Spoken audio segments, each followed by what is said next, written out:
Uberus. Uberus is... I don't know what Eric's name is for his demon form. Whatever. Starting.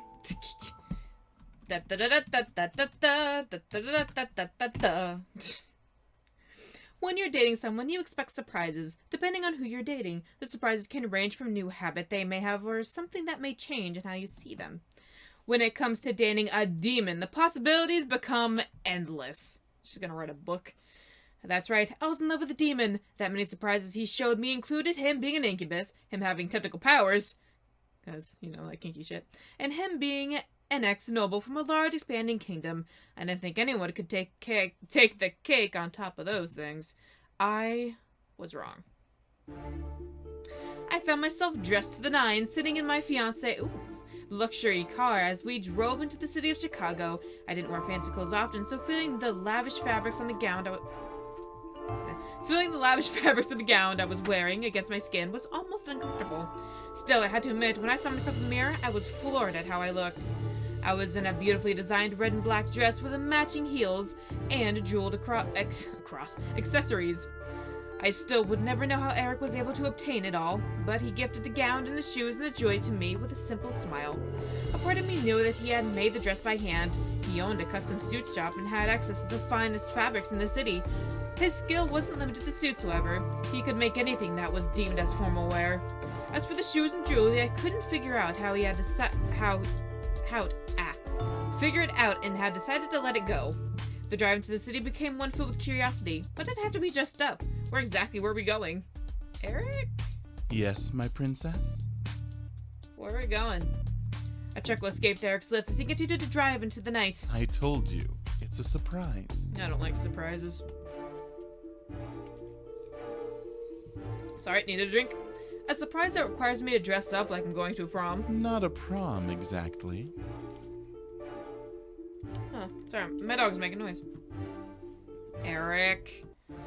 Erik's smile grew as he lowered a hand from the wheel and took a gentle hold of mine, bringing it to his lips and laying a butterfly kiss over it, and then we crashed our car into a building.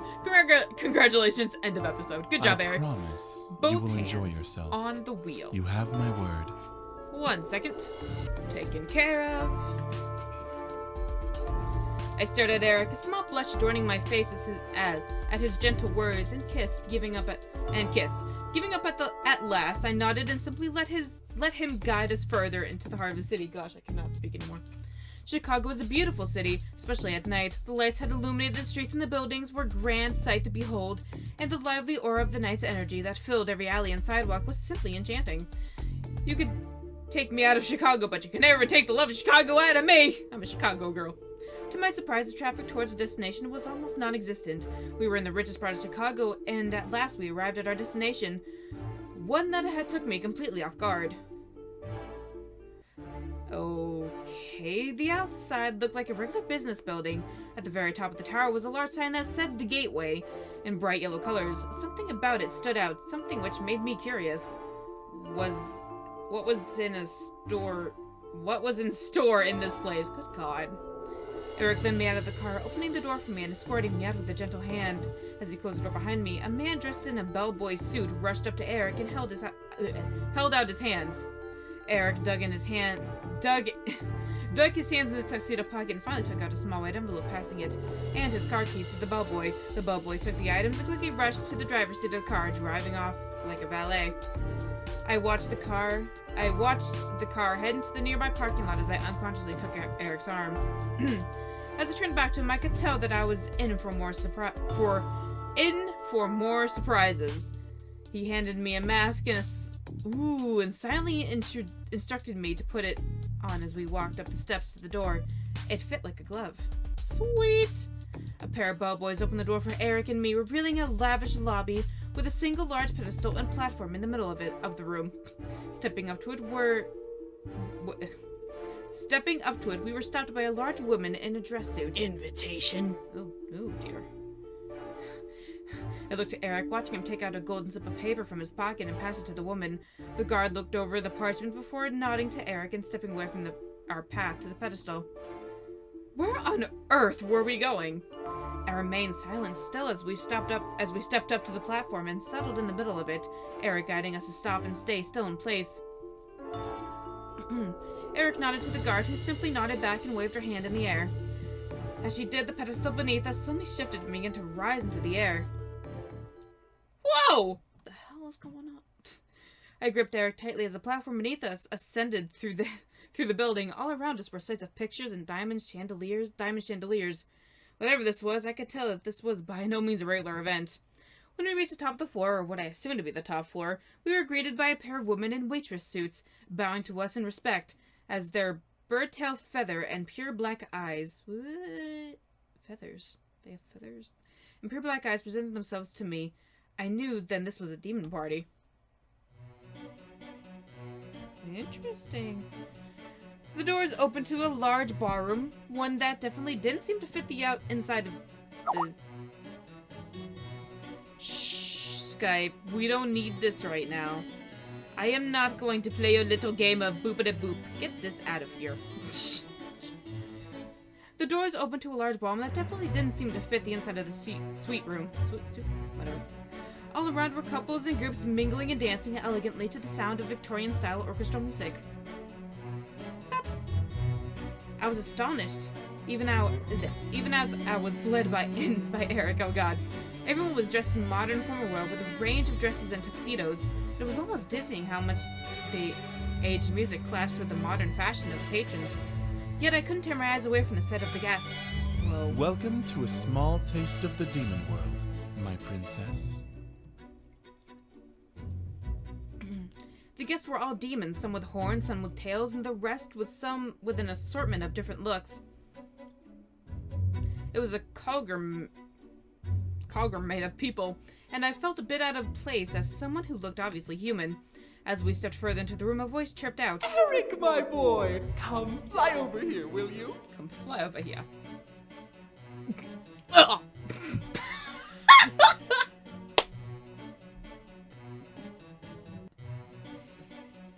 Whoa. That's all I gotta say. I'm not even gonna inspect that any further.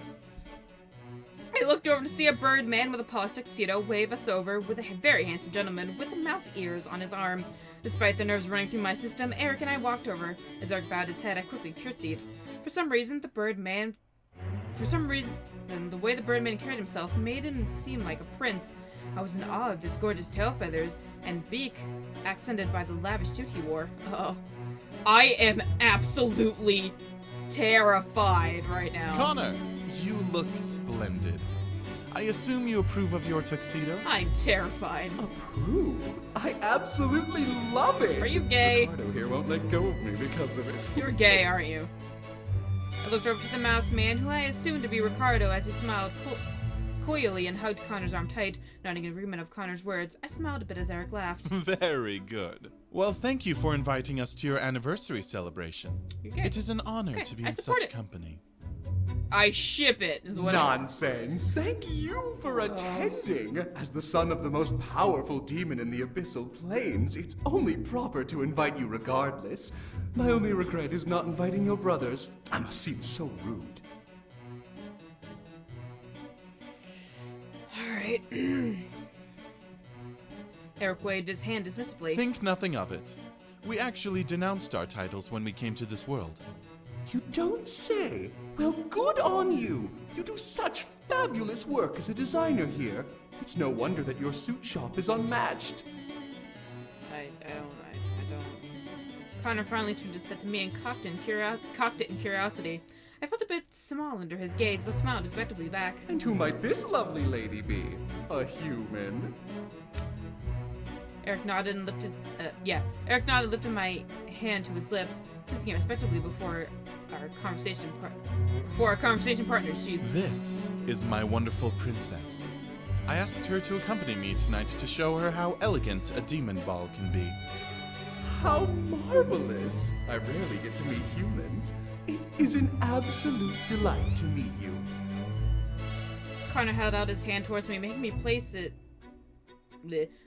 my hand in it. Oh, jeez. And out of manners. Instead of kissing my hand, he lifted it to his beak and very gently nibbled a couple times at the back of it, making me giggle a bit. Creepy. Sorry, my spacebar decided to stick. It was a pleasure to meet you, too.